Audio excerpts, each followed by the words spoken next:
Pueden sentarse. Bueno, vamos a continuar entonces con Santiago. Y el día de hoy vamos a hablar acerca de este tema. Prueba más gozo es igual a paciencia, ¿sí? De acuerdo a estos versículos de la palabra de Dios, tened por sumo gozo cuando se hallen en diversas pruebas, sabiendo que la prueba, la tribulación, produce paciencia. Pero siempre y cuando se cumplan estos dos, cuando haya pruebas y cuando haya gozo, habrá paciencia. El punto está que muchas veces hay pruebas, pero lo que ya no hay, o lo que no tenemos es gozo. Entonces vamos a ver un poquito este versículo, esos dos versículos, 2 o 3, si nos da la oportunidad vemos hasta el 4, dependiendo de cómo los veo, ¿verdad? Si los veo atentos, le continuamos, y si no, le dejamos. La semana pasada estuvieron todos bien atentos, gracias. Muy bien, pensando en esto, entonces, tribulaciones, necesidades, enfermedades, dificultades, escasez, dolor, aflicción, desprecios, críticas, frustraciones, angustias, ansiedades, heridas, decepciones, desilusiones, depresiones o despedidas.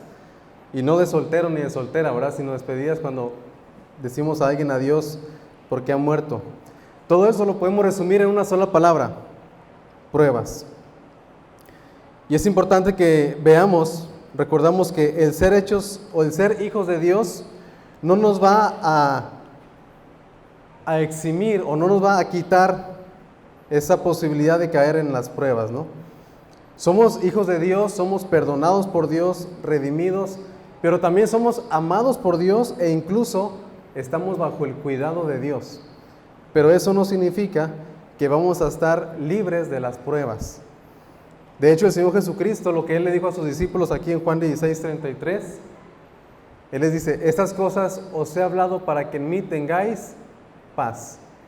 En el mundo tendréis aflicción, pero confiad, yo he vencido al mundo. Entonces aquí el Señor Jesucristo lo que está diciendo es: ustedes confíen en mí, pero en el mundo, y vivimos en el mundo obviamente, ¿verdad? ¿Qué vamos a tener?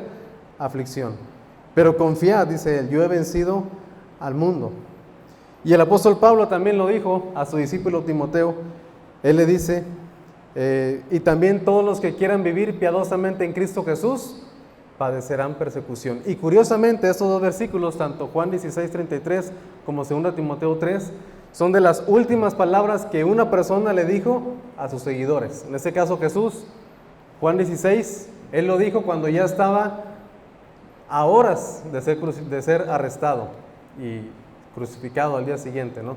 Y Pablo, él en este contexto, más adelante en el capítulo 4, dice: yo ya estoy para ser sacrificado y el tiempo de mi partida está cercano. Es decir, lo último que Pablo quiso decirle a sus discípulos fue: padecerán persecución. Y de lo último también que Jesús le dijo a sus discípulos fue: en el mundo tendréis aflicción. Entonces, si alguien alguna vez nos dijo que no tendremos problemas ni dificultades por estar en el cristianismo, pues les dijo una mentira. O le queremos a Cristo Jesús, o le creemos a aquella persona que nos dijo eso, ¿no? Pero sí tenemos que encontrar una diferencia cuando somos hijos de Dios.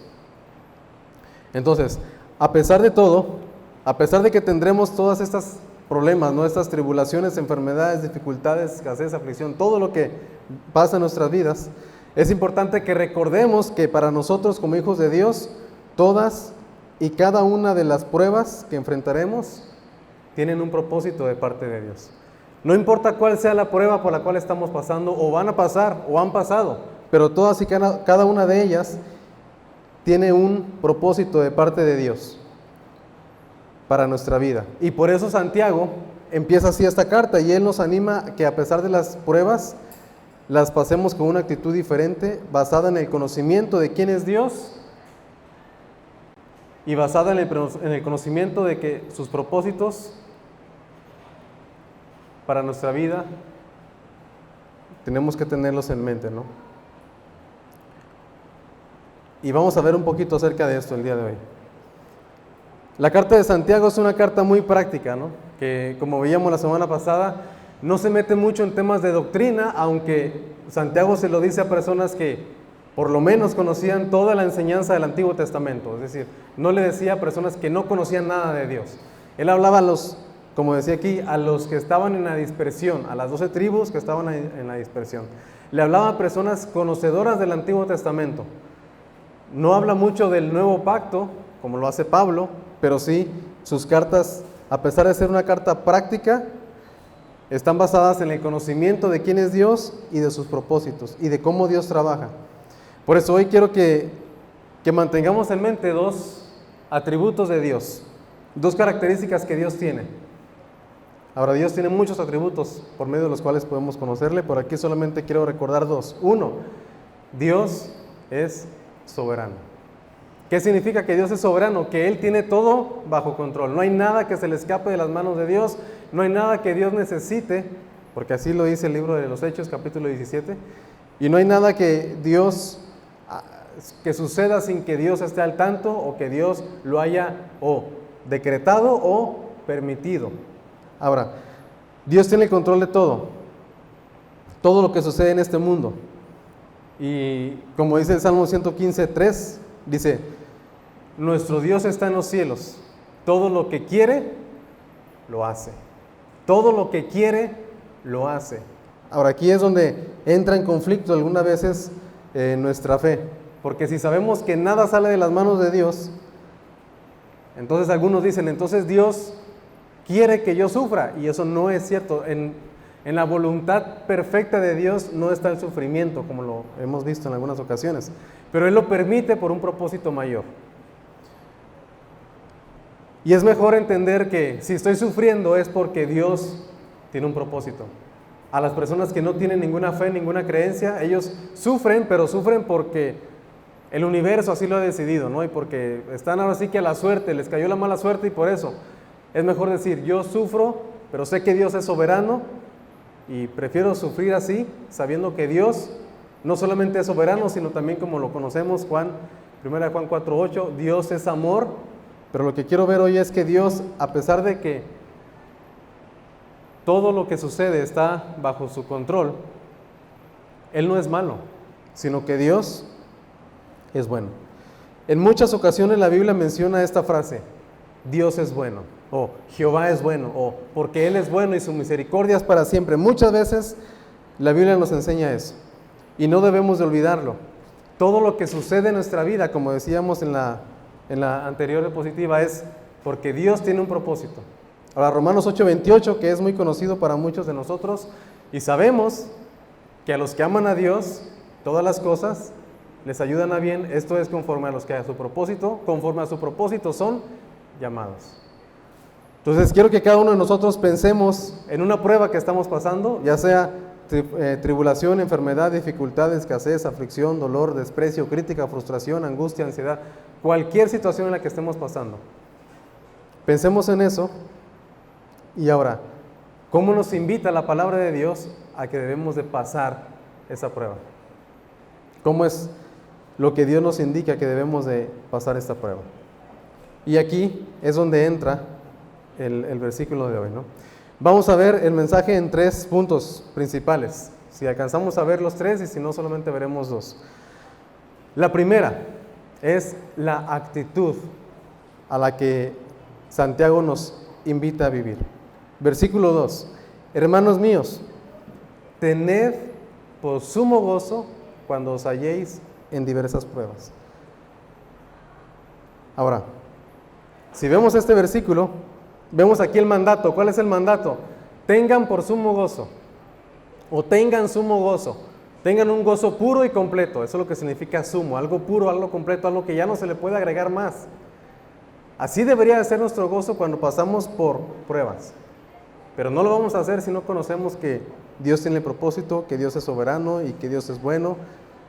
Ahora, vemos que en este texto bíblico, aquí vemos 3 cosas que vemos en este versículo. 1, las pruebas son inevitables.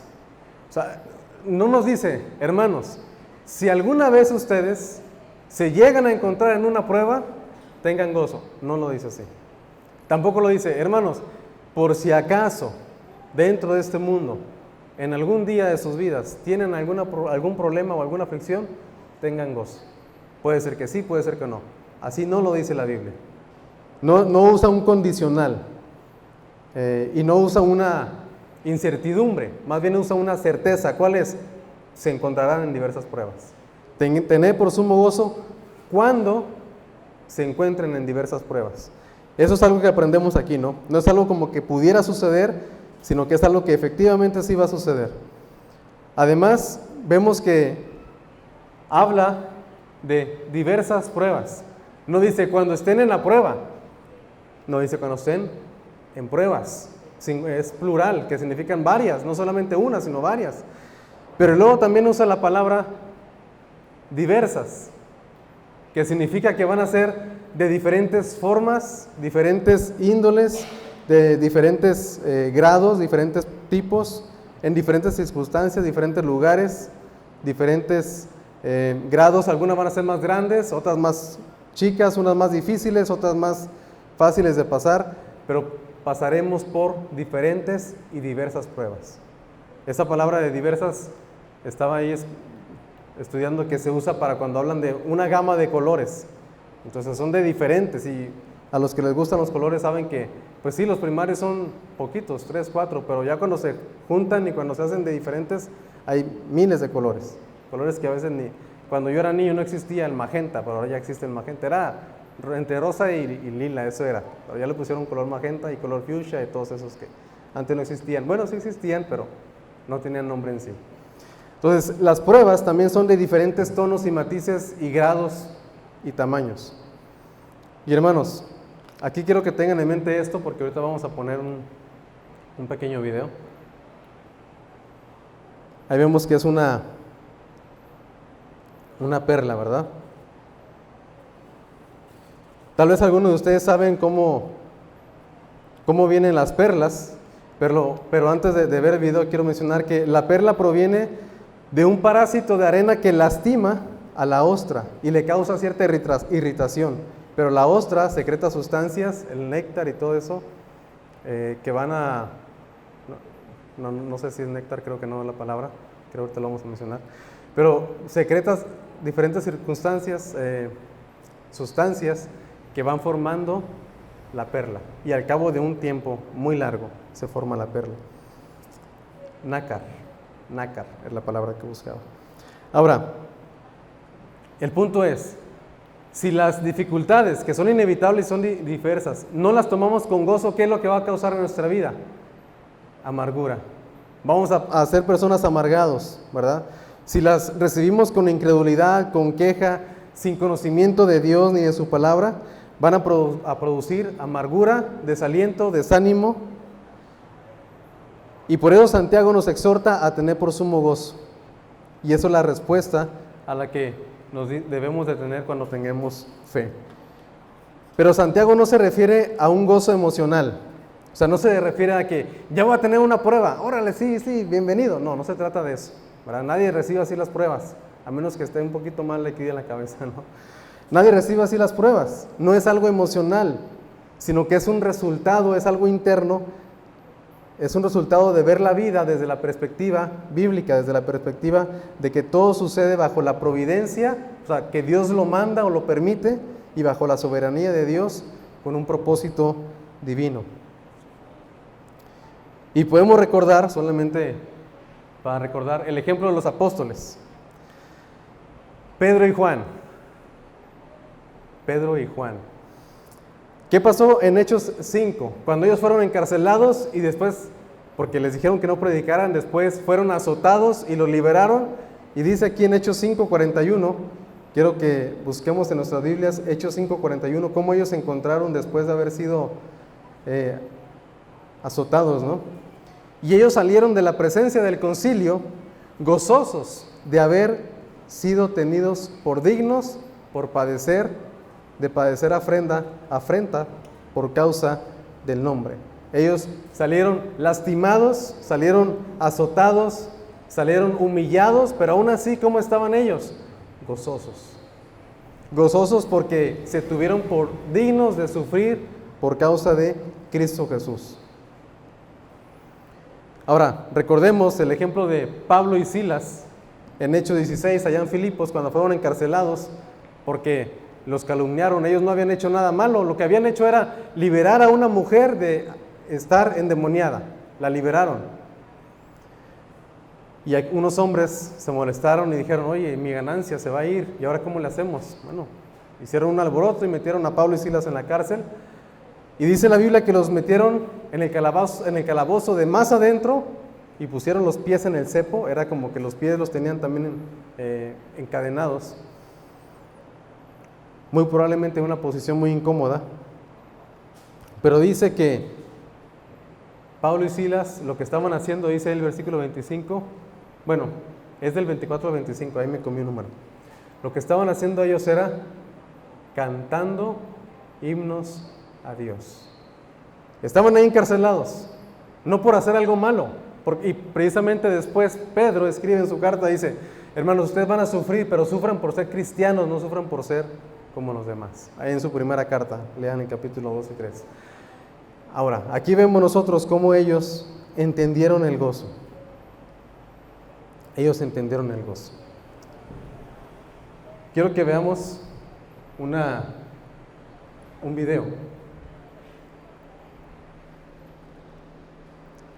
Vamos a ver un video.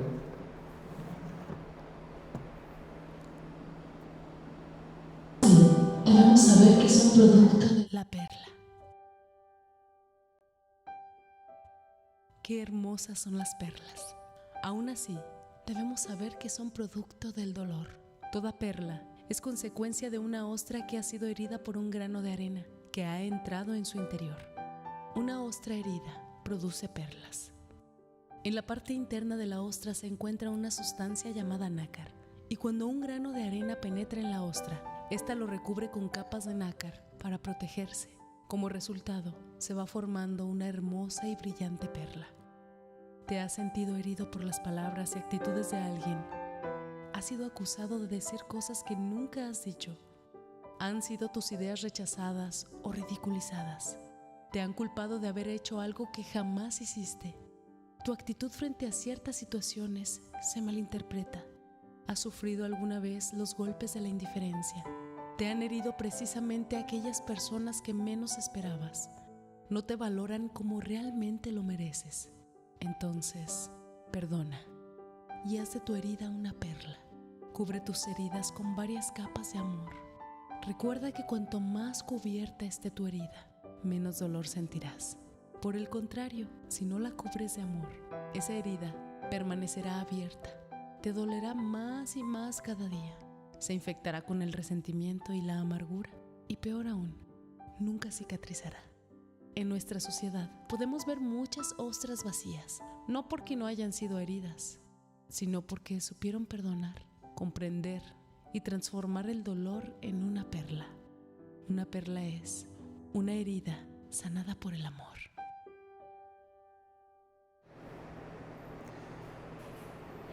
Ahora, ¿cómo deberíamos nosotros de ver entonces las pruebas? ¿Cómo las vamos a encontrar? Pues con gozo. Eso es lo que Dios quiere de nuestra vida. Si las pruebas no se toman con la actitud correcta, ¿qué va a suceder? Vamos a vivir amargados. ¿Sí? Vamos a vivir amargados, vamos a vivir desdichados y pues tristemente, ¿no? Entonces el llamado es tener una actitud correcta. Tener gozo no significa felicidad o alegría, sino es una actitud, como lo hemos mencionado. Es una actitud y esto va a provocar que haya paciencia después. En segundo lugar, después de la actitud, también es importante ver que necesitamos un conocimiento de Dios. Vamos a leer el versículo número 3. Santiago 1:3. ¿Qué dice?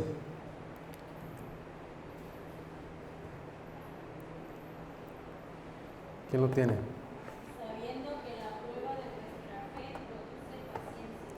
Sabiendo que la prueba de vuestra fe, ¿qué es lo que va a producir? Paciencia.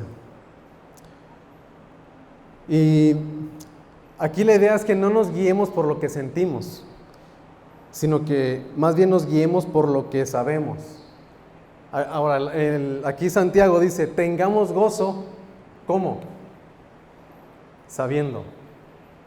Ahora, para cuando estudiamos la Biblia y cuando vemos cualquier texto, ¿no? Pero cuando estudiamos la Biblia sobre todo, y hay que poner atención entre una orden y un verbo que está en gerundio o que se está haciendo. La orden, ¿cuál es? Tener gozo. ¿Cómo se hace? Sabiendo, ¿sí? Como barre la casa quitando la basura.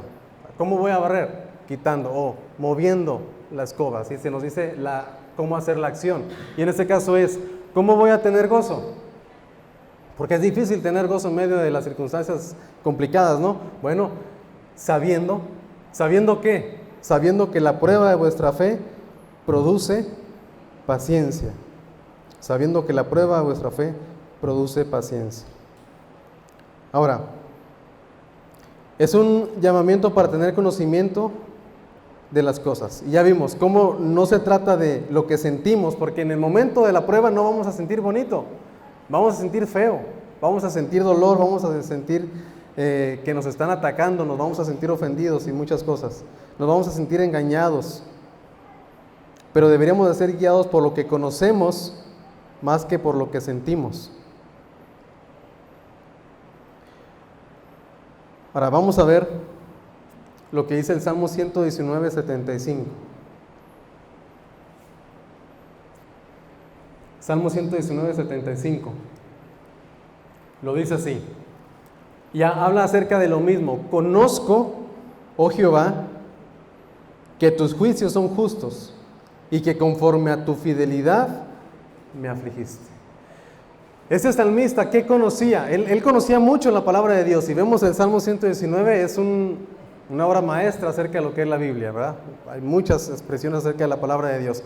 Pero este hombre, como un buen conocedor, él decía, conozco, Señor, tus juicios que son justos.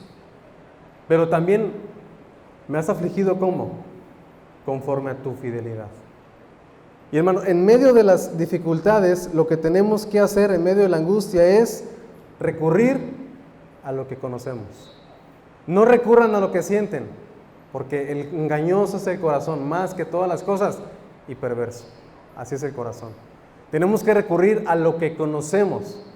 Por eso siempre la insistencia es aprender la palabra de Dios, leer la palabra de Dios, escucharla. Si se les dificulta leer, bueno, escúchenla o cántenla o busquen canciones. Ya hasta hay canciones, ¿no? Salmo 1 cantado, pónganlo y se lo van a aprender. Cantado, pero se lo van a aprender, ¿verdad? Salmo 2, Salmo 3 y así, se la llevan hasta que ya se sepan. O hagan sus propias canciones, ¿no? También es válido. Pero la idea es conocer la palabra, porque eso es lo que nos va a librar en aquel momento, como este salmista lo decía. Porque si no conocemos, ¿qué va a suceder? Nuestra vida cristiana va a ser destruida, y eso es lo que sucedió en los tiempos de Oseas, el profeta. Dios le dijo al pueblo por medio de Oseas, mi pueblo fue destruido porque no sentían bonito. No dice eso. Mi pueblo fue destruido porque no sintieron mi presencia. No, mi pueblo fue destruido porque les faltó conocimiento. Y hay que tener cuidado con eso, ¿no? Por eso Santiago dice, sabiendo. Y aquí podemos preguntar y recurrir, ¿qué tanto sé de la Biblia? ¿Sé realmente de la palabra o no sé? ¿Qué hago cuando me encuentro triste, desanimado, afligido? ¿Qué hacemos? Muchas veces lo que hacemos solamente es, me encierro, no me hablen y ya. Ni me manden mensajes y hermano, ni me digan nada porque estoy enojado. Bueno, pues no podemos hacer mucho ahí. Pero lo que tenemos que hacer es, dice de hecho Santiago después, ¿está alguno entre vosotros afligido? Haga oración. Pero una oración conforme a los juicios de Dios, como este hombre estaba orando. Y en su oración decía, Señor, yo conozco tus juicios, pero yo sé que porque estoy afligido, no es a la intemperie, sino estoy afligido de acuerdo a tu fidelidad. ¿Por qué? Porque él sabía que Dios es bueno y que Dios es soberano. Este hombre conocía mucho de la palabra de Dios. Él sabía que no era afligido sin propósito, sino que la aflicción era conforme al carácter de Dios. Ahora, les invito a recordar esto.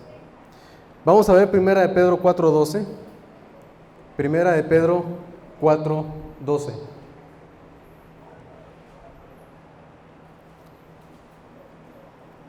¿Qué dice aquí el apóstol Pedro? En Primera de Pedro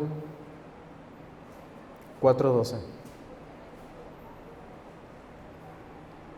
Aquel hombre que salió gozoso, ¿verdad?, de la presencia del concilio. Amados, no se sorprendan del fuego de la prueba que os ha sobrevenido, como si alguna cosa extraña les sucediera. Y a veces nos sorprendemos, ¿verdad?, porque tenemos un conocimiento que no es bíblico. Ay, ¿por qué me pasó esto si yo soy hijo de Dios? ¿Verdad? ¿Por qué si no he faltado? ¿Por qué si ya sirvo? No te sorprendas, va a pasar. Y esa es la verdad. No podemos engañar a la gente y decir, ven, ya todos sus problemas se van a quitar. Eso es una vil mentira, ¿no? Y aquí Pedro lo que dice es, no se sorprendan del fuego de prueba que ha de venir sobre ustedes, como si algo extraño les sucediera. No, eso es algo normal, porque vivimos en este mundo caído. Y aún más porque vivimos en un mundo que está en contra de Dios y de sus reglas y de sus leyes. Aún más viene la persecución, ¿no? Hay un dicho por ahí, y lo han recitado diferentes personas. Entonces, dice, el fuego, de hecho aquí lo tengo. El mismo fuego que derrite la vela es el mismo fuego que endurece el ladrillo. O sea, y aquí la prueba la asemeja ¿a qué? Al fuego. No se sorprendan en el fuego de prueba que les ha sobrevenido. Entonces, por eso hablamos del fuego. No estamos hablando del fuego del infierno ni nada de eso. Hablamos de la prueba como un fuego. ¿Qué sucede con esto? Lo que sucede es que depende de cómo vamos a tomar la prueba, cómo vamos a tomar el fuego. Puede ser que nos purifique, puede ser que nos derrita nuestro corazón y nos ablande nuestro corazón, o puede ser que la prueba nos va a endurecer. ¿Qué hacen las pruebas? ¿Qué han hecho las pruebas en su vida? ¿Les han emblandecido el corazón o les han endurecido el corazón? Es la misma prueba. La prueba es como un fuego. El mismo fuego emblandece, también purifica y también endurece. Y aquí vemos el ejemplo primero. La prueba puede derretirnos, ¿verdad? Derretir nuestro corazón, que es un corazón duro. Bueno, la prueba derrite nuestro corazón duro. La prueba también lo que puede hacer es que nos purifica, como vemos aquí.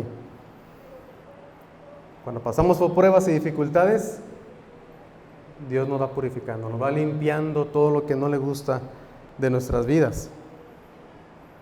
Y esos son los principales propósitos de Dios para las pruebas. Derretir nuestro corazón duro, ablandar nuestro corazón o bien purificar nuestro corazón. Pero cuando Dios trabaja, Satanás se aprovecha. Y lo que Él quiere hacer es que Él quiere endurecer nuestro corazón. Sabemos cómo el ladrillo se tiene que pasar por el fuego para que esté duro, ¿no? Porque si no, pues no se endurece. Y aquí está una pregunta: ¿cómo pasamos las pruebas? ¿El fuego nos purifica y derrite nuestros corazones o endurece nuestro corazón?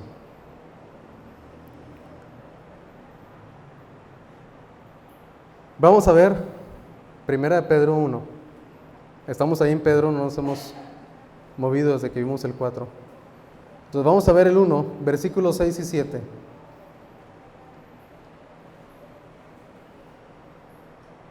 Dice desde el 5 que somos guardados por el poder de Dios para alcanzar la salvación que está preparada para ser manifestada. Pero luego dice el versículo 6, en lo cual, o sea, en esa protección de Dios, vosotros os alegráis, aunque ahora por un poco de tiempo, si es necesario, tengáis que ser afligidos. Y otra vez usa la misma expresión que usó Santiago, en diversas pruebas. Versículo 7. ¿Para qué? Para que sometida a prueba vuestra fe, mucho más preciosa que el oro, el cual, aunque perecedero, se prueba con fuego, sea hallada, hablando de la fe, en alabanza, gloria y honra cuando sea manifestado Jesucristo. Y aquí vamos a ver algunos propósitos de las pruebas. Pero antes quiero solamente ver que Dios prueba nuestra fe. Aquí lo vemos. 1:7, para que sometida a prueba vuestra fe. Decimos que creemos en Dios, será probada nuestra fe. Y allá también hay un texto, los que están anotando, Romanos 5:4, también dice que la tribulación va a producir prueba, ¿no? La prueba, bueno, es que es como un juego de palabras. Vamos a Romanos, como que era, ya estamos en la recta final. Romanos 5,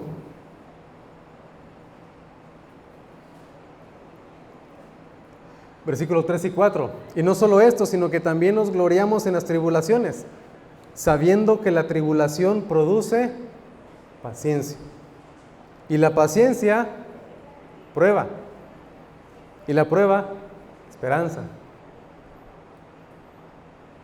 En el 4 vuelve a mencionar la prueba, pero ya no es como una prueba de que ahí te va otra prueba, aunque eso sucede, pero se trata de como si fuera una prueba que ya está aprobada. O sea, es una evidencia, a eso se refiere con versículo 4. La paciencia, una evidencia. De hecho, en otras versiones dice un carácter probado, pero tenemos que pasar por la tribulación para ser pacientes. ¿Cuál es el resultado de la prueba? En general, el resultado de la prueba es la paciencia, en general. Eso hablando en términos generales. Pero veamos algunos otros objetivos de las pruebas. Y aquí solamente lo vamos a mencionar. Y al final, hermanos, tengo aquí algunas hojas para dárselas a los que quieran y a los que no, también. Son unas hojas, una lista que hice de 23 propósitos por las cuales podemos pasar una prueba. A veces, ¿por qué? Bueno, aquí hay 23 razones, y si no es ninguna de esas 23, pues dígamela para anotarla y que sean 24, y así juntamos todos hasta llegar a una lista más completa y exhaustiva. No es una lista exhaustiva, de hecho pensé en otras después de que lo habían preso, dije bueno, ya no lo puse, pero hay muchos propósitos por los cuales Dios nos permite pasar por pruebas. Y aquí solamente vamos a ver algunos, solamente para mencionarlos, como quiera les voy a dar la lista. Uno es para buscar más a Dios, y ahí están los pasajes. Otro es para dar más fruto, lo que vimos en Juan, el limpiarnos nos duele. Otro es para vivir bajo el poder del Espíritu, como Jesucristo pasó la prueba, y al final en el versículo 14 de Lucas 4 dice que Él bajó en el poder del Espíritu. Otro para conocer a Dios en medio de la adversidad. Dice, aunque ande en valle de sombra de muerte, no temeré mal alguno, porque tú estarás conmigo. Pero ¿cómo voy a conocer la presencia de Dios? Tengo que pasar por esa dificultad para poder ahora sí disfrutar de la presencia de Dios. Para conocer nuestra situación, es decir, para revelar nuestro corazón, eso está en 2 de Crónicas 32. A veces Dios permite pruebas para ver qué sacamos y decir, ay Dios, lo que yo saqué fue algo bueno, fue alabanza, fue gratitud, fue gozo, o lo que yo saqué fue amargura, crítica, chisme, pleito, disensión, todo eso. Número 6, para demostrar, versículo 6 de mi versión, que no es nada inspirada por Dios, ¿verdad? Demostrar la fuerza o la debilidad de nuestra fe. Eso lo vimos ahí en 1 Pedro 1, lo acabamos de leer. Para que sometida a prueba vuestra fe, mucho más preciosa que el oro, sea hallada en alabanza, honra y gloria. Pero si nuestra fe se prueba y no es hallada, una buena fe, para eso Dios permite las pruebas. Número 7, para ser más humildes, y eso también está ahí en esos versículos. Pablo mismo lo decía, Y el Salmo dice, bueno me es haber sido humillado, para que aprenda tus estatutos, ¿no? Bueno me es haber sido humillado. Para encarrilarme en sus propósitos. Antes, dice, de que fuera humillado, descarriado andaba. Entonces eso también es, ¿por qué Dios permite pruebas? Bueno, tal vez andábamos descarriados, y como el salmista lo dijo aquí. También vemos Hechos 8, cuando Dios les había dicho, salgan y prediquen, se quedaron, no salieron. Bueno, ahí les va una prueba, ahí les va una dificultad, la persecución. Y entonces salieron y ahora sí obedecieron. Estaban descarrilados en ese sentido. Hechos 9, Pablo, ¿cómo andaba cuando fue a apresar a los cristianos? Descarriado. Conocía la palabra, pero andaba descarriado. No conocía el evangelio todavía, pero sí la palabra de Dios. Y entonces, ¿qué fue lo que Dios hizo? Le mandó una prueba, una ceguera por unos días, lo paró en seco, y entonces él pasó esa prueba para encarrilarse, ¿no?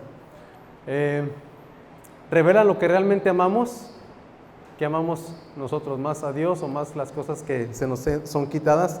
Nos enseñan a valorar las bendiciones de Dios también. Salmo 42, ese salmo que es el salmo de la depresión, algunos dicen, ¿verdad? ¿Por qué te abates, oh alma mía? ¿Por qué te turbas dentro de mí? Espera en Dios, pues aún he de alabarle. Y él decía, yo me acuerdo cómo antes iba y llevaba a la gente a la casa de Dios entre alabanzas y sonidos, y ahorita él está deprimido.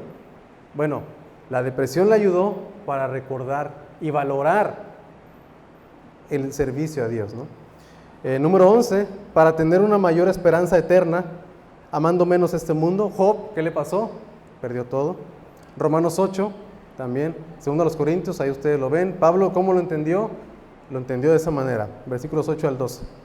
Para formar nuestro carácter, para formar nuestra vida. Aquí en Pedro, él entendió muy bien, y él decía que las pruebas nos perfeccionan, afirman, fortalecen y establecen. Estoy en el número 12. Muy bien. Santiago 1, lo que estamos viendo. Otro, para buscar a Dios en oración.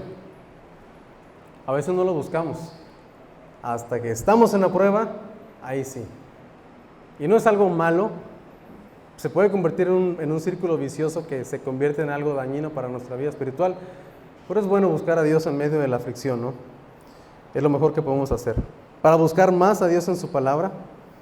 Son una oportunidad para seguir el ejemplo de Jesucristo. Eso es lo que a veces se nos olvida, ¿no? Jesucristo sufrió, y aquí Pedro dice, ahora nosotros sigamos sus pisadas. ¿Quieres ser seguidor de Cristo? Una prueba, a ver cómo reaccionas. ¿Como Cristo o como tú? Entonces, es eso ahí. Usa las pruebas, número 17, bueno, el 16, para conocer más el poder de Dios. Marcos 4, cuando Jesús les dijo, vayamos al otro lado de la barca, súbanse, vámonos. Obedecieron, se subieron, y en medio de la obediencia y de la voluntad de Cristo, ¡fum!, viene la tempestad. Señor, pero te obedecimos. Pero era un propósito, que Cristo callara la tempestad, y al final estos hombres dijeron, ¿quién es Él? Que aún el viento y la mar le obedecen. O sea, llegaron a conocerlo mejor después de la prueba. Y a veces, hermanos, si queremos conocer más a Dios, es necesario la prueba para conocer eso de Dios, que a veces no lo conocemos. Para purificarnos o limpiarnos, aquí Isaías 48:10 dice que esto precisamente. Y luego dice también la siguiente, número 18, para enfocarnos en lo eterno. Se parece a lo que veíamos anteriormente. Número 19, para convertirse en una bendición de Dios. Y eso es lo que a veces olvidamos. Pero las pruebas se pueden convertir en una bendición de Dios. Como sucedió con José, que fue vendido, y al final dice, ustedes pensaron mal contra mí, pero Dios lo encaminó para bien, para ser de bendición a mucha gente. Romanos, ya lo hemos citado, para que el nombre de Dios sea glorificado por quienes no le conocen. Ahora, se supone que todo esto, todas las 23 propósitos, al final le dan gloria a Dios, por nosotros. Pero también aquí es para que otros, los que no conocen a Dios, le glorifiquen de alguna u otra manera. Recordemos la historia de Daniel en el foso. ¿Qué sucedió? Al final el rey decretó y dijo, Él es el verdadero Dios. Y también recordemos a Daniel y a sus... no eran sus amigos, no era Daniel, eran sus amigos solamente. Ananías, Azarías y Misael, o Sadrach, Mesach y Abednego, en el horno. Fueron librados, pero tuvieron que pasar por el horno para ser librados, y al final igual el rey dijo, yo reconozco que Él es el Dios verdadero. Entonces otros glorificaron a Dios. Para que otros den gracias a Dios por ver nuestra fe. Aquí Pablo daba gracias a Dios por los de Tesalónica. Y decía, doy gracias a Dios porque ustedes han pasado las pruebas. Entonces también a veces es para que otros den gracias a Dios porque pasamos las pruebas. Para ejercitar nuestra paciencia.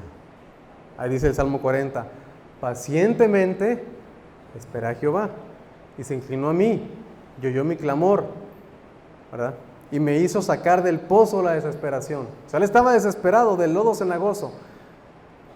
Pero lo que sucedió fue que él tuvo que clamar pacientemente.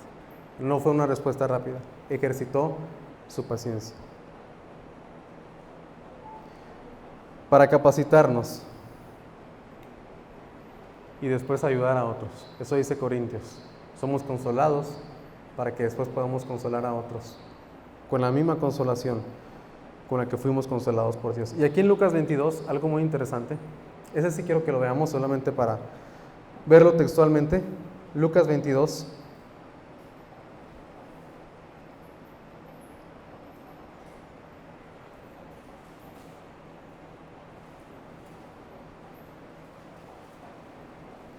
Versículos 31 y 32.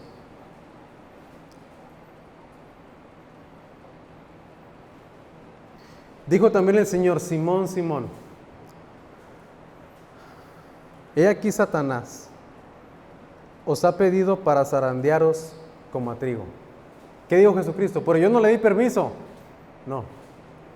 Curiosamente vemos que sí le da. Y es con Job también sucede exactamente lo mismo. Satanás fue y le dijo, ¿acaso este hombre te teme en balde? No, te teme porque le has dado muchos bienes. Déjame, le quito sus bienes. Adelante. Dios le dio permiso, la voluntad permisiva. Y aquí es lo mismo. Satanás os ha pedido para zarandearos como a trigo, pero Pedro no fue negado. Es decir, se le dio, ahora sí que la autoridad a Satanás para zarandearlo. Versículo 32. Pero yo he rogado por ti que tu fe no falte. Y aquí podemos pensar, otro propósito por eso no lo puse, pero otro propósito para pasar las pruebas es para que Cristo siga intercediendo por mí. ¿Quieren que Cristo siga siendo su intercesor? Pues bueno, van a pasar por pruebas, como lo hizo aquí con Pedro. O tal vez para darnos la oportunidad de orar por otros y hacer esa labor intercesora que hizo Cristo. Pero dice, y tú una vez vuelto, ¿qué es lo que tenía que hacer Pedro? Confirma a tus hermanos. O sea, Pedro iba a pasar por la prueba, pero iba a estar capacitado para ahora sí fortalecer a los demás. Pero si él no pasaba por la prueba, no iba a estar capacitado.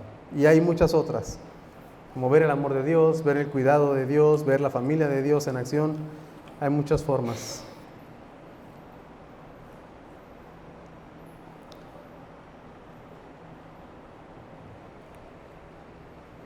Cuando pasemos por alguna prueba, será bueno, hermanos, preguntarnos, ¿en cuál de estas áreas, de estas 23, nos encontramos? ¿Por qué está esta prueba aquí? ¿O para qué? Y saquen su hojita, ¿verdad? Que les voy a dar hoy. O saquen su Biblia mejor y búsquenla. Y será bueno tomar aliento al entender y al reconocer que cuando pasemos por una situación difícil, será porque Dios está trabajando. Si estamos en una situación difícil, es porque Dios está trabajando. Entonces, ya sea trabajando en una corrección, o trabajando en una purificación, o trabajando en, como lo veíamos, cambiar nuestro corazón, en limpiar nuestras vidas, hay muchos propósitos. Pero hermanos, Dios está trabajando, y no olvidemos eso. Y hasta aquí le dejamos. Solamente vimos versículo 2 y 3. La siguiente semana veremos el 4 en adelante. Muy bien. Vamos a ponernos en pie para orar.